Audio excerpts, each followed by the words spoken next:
COVID-19 has forced businesses to shut their doors and left people without jobs, and huge losses on Wall Street are eroding many Americans' retirement savings. But adults aren't the only ones feeling money worries right now. WMAR 2 News' Kelly Swoop has more on how kids are impacted and ways parents can intervene.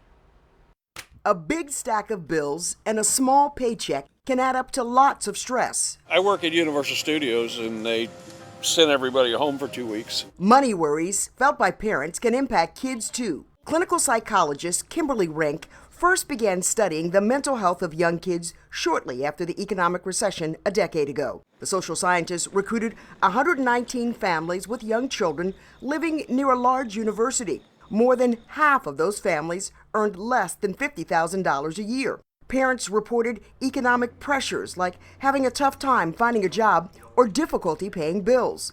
They also completed questionnaires that measured parenting stress or how financial strain impacts the way parents interact with their children. The more economic impacts that they had, the more parenting stress that occurred, and then in turn, the more difficulties their little ones were having. The feminist books knew it!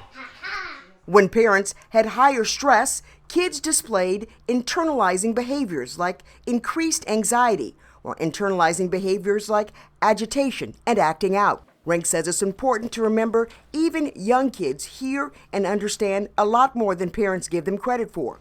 So parents should talk about their money stress and reassure kids their needs will be met. It's not something that you have to worry about. That's mom's job, that's dad's job, that's the grown-up's job to make sure that we have what we need, and I'm working really hard at that. An honest conversation that can make a tough time a little easier on the little ones.